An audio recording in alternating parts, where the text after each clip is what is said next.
والسلام عليك يا سيدي يا رسول الله وعلى آلك وصحبك يا سيدي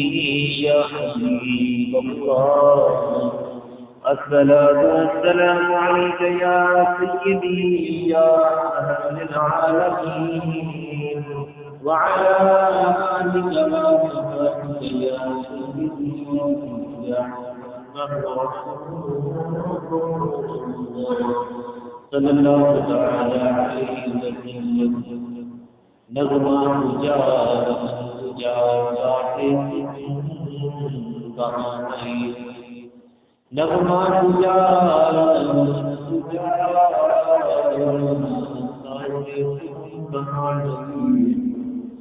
سوئے بکار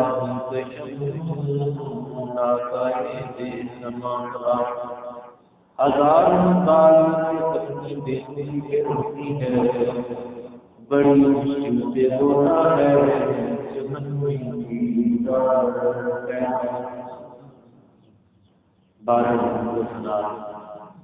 اور حضور نبی کرم شفیع صلی اللہ علیہ وسلم کی ذات کرتا ہے ہدیہ گرو نام کا نذرانہ پیش کرنے کے بعد اللہ رب العزت سے دعا ہے کہ اللہ رب العزت ہمیں دین متین سمجھنے اور اس پر عمل پیرا کرنے کی توفیق عطا فرمائے۔ قرآن پاک سورۃ البقرہ دوسرا پارہ آیت نمبر 183 پڑھی۔ ترجمہ یہ ہے کہ اے ایمان والو تم پر روزے فرض کیے گئے ہیں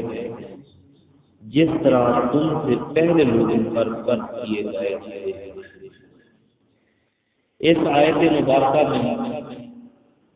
روزے کی فرضیت کا بیان ہے۔ روزہ شریعت اسلامیہ میں اس بات کا نام ہے کہ مسلمان چاہے مرد ہو یا عورت صبح صادق سے لے کر غروب آفتاب تک بنیت عبادت کھانا پینا اور مجامعت وغیرہ ترک کر دے۔ تو اس آیت مبارکہ سے ثابت ہوا کہ روزہ عبادت قدیمہ ہے۔ زمانہ سیدنا آدم علیہ السلام سے لے کر تمام شریعتوں میں فرض ہوتا چلا آیا ہے اور روزے کی فرضیت سے کسی کو انکار نہیں ہے۔ کیوں؟ کیونکہ اللہ رب العزت نے فرمایا یا ایھا الذین آمنوا اے ایمان والو کتب فرض کیے گئے ہیں علیکم الصیام تم پر روزے۔ کیسے؟ کما کتب علی الذین من قبلکم جیسے تم سے پہلے لوگوں پر فرض کیے گئے۔ کیوں فرض کیے گئے؟ وجہ کیا ہے؟ ریزن کیا ہے؟ تو فرمایا لعلکم تتقون شاید کہ تم پرہیزگار بن جاؤ۔ وجہ بھی بتا دی اللہ رب العزت نے کہ اس کی فرضیت یہی ہے کہ شاید تم بہترین بن جاؤ، مدد اپنا ایک کامل انسان بن جاؤ۔ کیونکہ انسان 11 مہینے لگاتار اپنے آپ کو کھلم کھلا چھوڑ کے رکھتا ہے، لیکن اس مہینے میں اپنے آپ کو انسان تیار کر لے۔ یہ مہینہ بڑی برف اور ساتوں کا مہینہ آپ کے لیے آ رہا ہے۔ خوش نصیب ہوں گے وہ لوگ جو یہ مہینہ پائیں گے۔ گویا کہ اللہ رب العزت کی طرف سے یہ رحمت ہے۔ تو مہینہ بھر اس مشقت کا مقصد یہی ہے کہ تم سال کے باقی 11 حصوں میں بھی اللہ تعالیٰ سے ڈرتے ہوئے حرام چیزوں سے اجتناب کرو اور اس مہینے میں اور زیادہ اجتناب کرو۔ اور روزہ یہ نہیں ہے کہ صرف اور صرف کھانے پینے سے رک جائے، بلکہ جھوٹ سے، غیبت سے،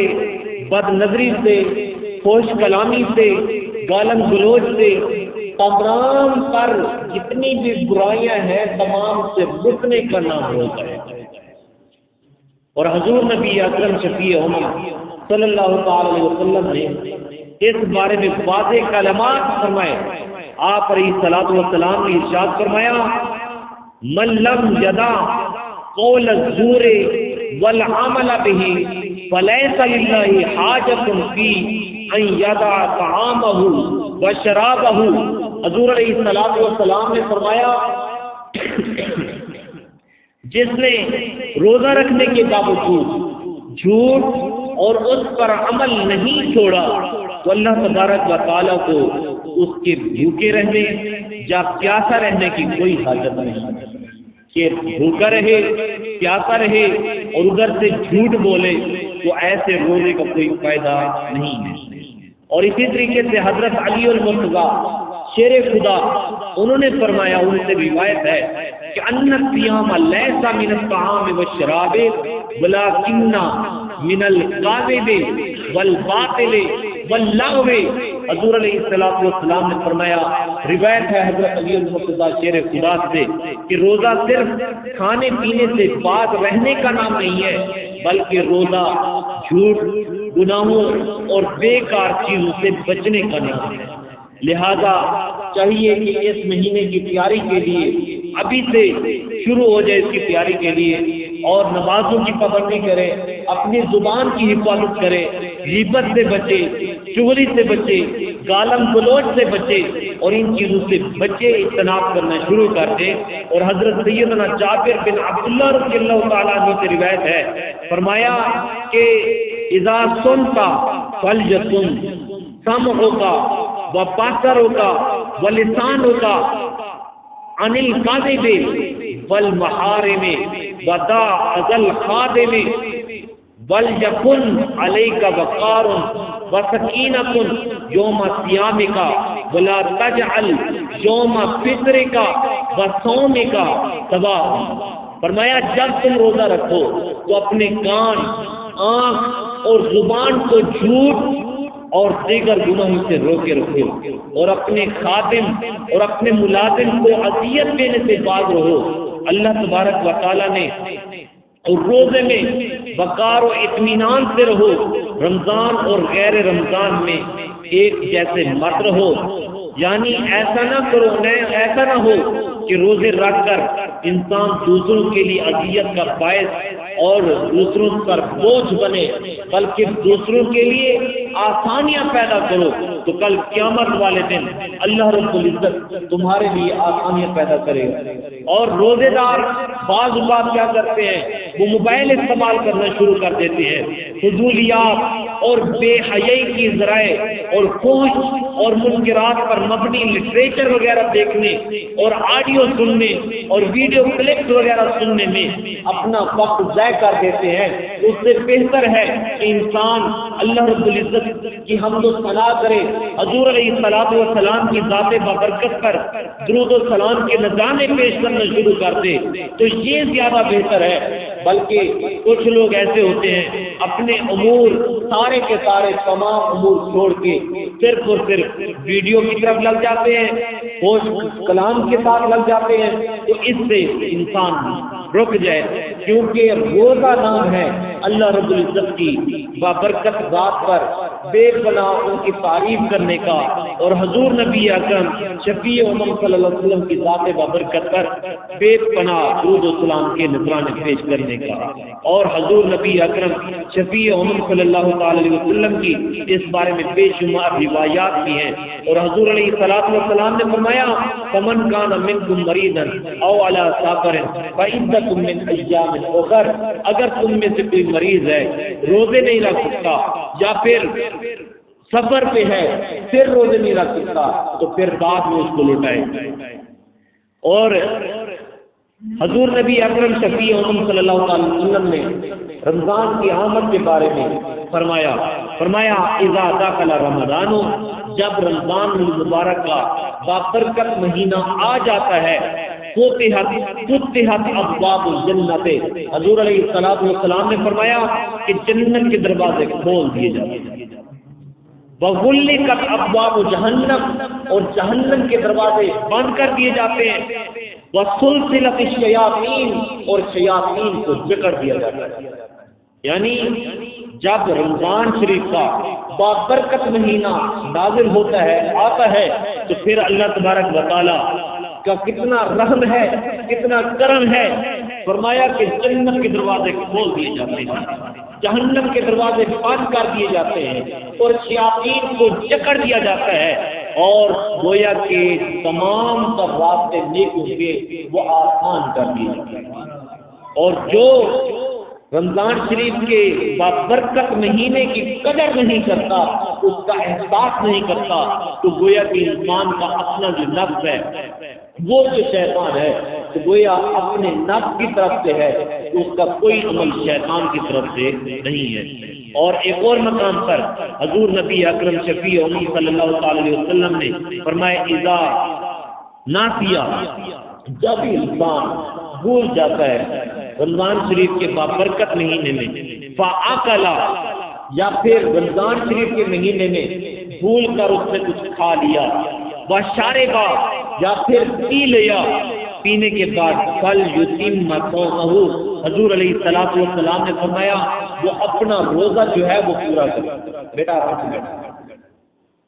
وہ اپنا روزہ پورا کرے، فَإِنَّمَا أَطْعَمَهُ اللَّهُ سَقَاهُ، حضور نبی اکرم شفیع امم صلی اللہ علیہ وسلم نے فرمایا جب کوئی روزہ دار بھول کر کھا پی لیتا ہے تو وہ اپنا روزہ پورا کرے، کیونکہ اسے اللہ تبارک و تعالیٰ کی طرف سے کھلایا جاتا ہے۔ تو گویا کتنا حسین معاملہ ہے کہ جب انسان بھول کے کھا لے پی لے۔ اور ایک اور حدیث مبارکہ میں ہے، روزے دار کی شان دیکھیں کہ اللہ تبارک و تعالیٰ نے روزے دار کی شان کیسے بنائی۔ حضور علیہ الصلوۃ والسلام نے فرمایا فی الجنت ثمانیۃ ابواب، جنت میں 8 دروازے ہیں، فیہا باب، اس 8 دروازوں میں سے ایک دروازہ ہے جو سمى الریان، جس کا نام ہے ریان، اور ریان جو ہے لا يدخلہ الا الصائمون، اور اس کے اندر کوئی بھی داخل نہیں ہوگا مگر جو روزے دار ہوں گے، روزے دار اس کی طرف اندر داخل ہوں گے۔ تو گویا اس دروازے سے جتنے بھی روزے دار ہوں گے وہی داخل ہوں گے۔ اور حضور نبی اکرم شفیع امت صلی اللہ علیہ وسلم نے فرمایا من صام رمضان، جس نے رمضان شریف کے مہینے کے روزے رکھے، ایمانا و احتسابا غفر له ما تقدم من ذنبه، حضور علیہ الصلوۃ والسلام نے فرمایا جو ایمان کے ساتھ اور ثواب کی خاطر رمضان شریف کے روزے رکھتا ہے، اللہ رب العزت اس کے جتنے گزشتہ گناہ ہوتے ہیں ان کو بخش دیتا ہے۔ تو گویا ایمان اور احتساب، اور بعض اوقات ایسا ہوتا ہے ہم لوگ کہتے ہیں اپنے بچوں سے، پہلے ہم چھوٹے ہوتے تھے تو والدین اس بات کی طرف یکتا کرتے تھے، ابھارتے تھے بیٹا روزہ رکھو، لیکن آج کل کے دور میں بچوں کو کیا کہتے ہیں، بیٹا تم بیمار ہو جاؤ گے، کمزور ہو جاؤ گے، نڈھال ہو جاؤ گے، روزہ نہ رکھو۔ تو گویا والدین روکنے کے لیے کھڑے ہوتے ہیں اور کہتے ہیں کہ میرے بیٹے کی طبیعت خراب نہ ہو جائے۔ ایسی بات نہیں ہے، کافی دیکھے ہیں آج تک چھوٹے سے آج تک کسی کو نہیں دیکھا کہ بھوکا مر رہا ہو، بلکہ اللہ تبارک و تعالیٰ انسان کو صبر کی طاقت عطا فرماتا ہے۔ تو بچوں میں یہ بھی روزے کی ترغیب کیا کریں اور ان کو بھی روزے رکھوایا کریں۔ اور حضور نبی اکرم شفیع امت صلی اللہ علیہ وسلم کے بے شمار انعامات ہیں کہ اللہ تبارک و تعالیٰ نے ہمیں بہترین رمضان المبارک کا بابرکت مہینہ دیا ہے، تو اس مہینے کی قدر کریں اور ابھی سے اس کی تیاری شروع کر دیں، کیونکہ جو اس مہینے میں تیاری شروع کر دیتے ہیں تو اللہ تبارک و تعالیٰ اس کے لیے بعد میں یہ راستے آسان کر دیتا ہے۔ خوش قسمت ہیں وہ لوگ جو یہ مہینہ پائیں گے، لیکن جب یہ مہینہ برکتوں والا لوٹ کے چلا جائے گا، یہ بات ذہن میں رکھیں، جب قیامت کے دن بلکہ جب انسان فوت ہو جاتا ہے، فوت ہونے کے بعد اللہ کو پیارا ہو جاتا ہے تو سوالی یعنی کہ منکر نکیر آتے ہیں، سوال کرتے ہیں من ربوں کا، من ربوں کا، ما دینوں کا، ما کون کا تقول فی حق حاضر رجل، یہ 3 سوال ہوتے ہیں کہ تیرا رب کون ہے، ما دینوں کا، تیرا دین کیا ہے۔ وہ سوال کرنے کے لیے آتے ہیں، جو یہ سوال کرنے لگیں گے تو آگے سے روزہ حائل ہو جائے گا،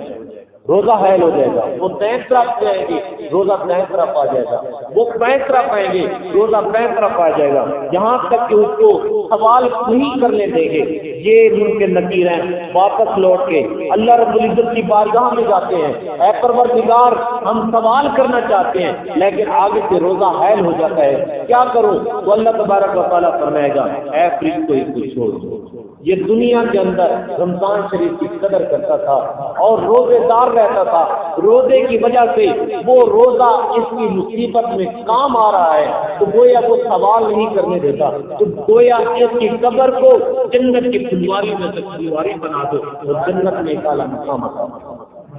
تو یہ انعامات ان لوگوں کے لیے ہیں جو رمضان شریف کی برکت اس کی ساتھ میں سمیٹتے ہیں، لیکن آج کل رمضان شریف کی اتنی قدر نہیں ہے، یعنی کہ اونچی آواز میں ٹیپ چلا دینا اور طرح طرح کی لغویات، اور آج کل تو اپنا موبائل ہر ایک کے پاس ہیں تو موبائل کی طرف کھو جاتے ہیں اور ایسے ویڈیو دیکھتے ہیں جو کہ کوچ ہوتی ہیں یا لغو ہوتی ہیں جن کا کوئی مقصد نہیں ہوتا۔ ہاں مقصد کے طور پر استعمال کریں، اس میں بیانات سنیں، قرآن پاک کی تلاوت سنیں یا اچھے امور سنیں تو پھر تو ٹھیک ہے، لیکن اگر لغویات کی طرف آتے ہیں تو پھر اس کو کوئی فائدہ نہیں۔ دعائے کہ اللہ رب العزت ہمیں دین اپنی سمجھنے اور اس پر عمل کرنے کی توفیق عطا فرمائے۔ وما علیہ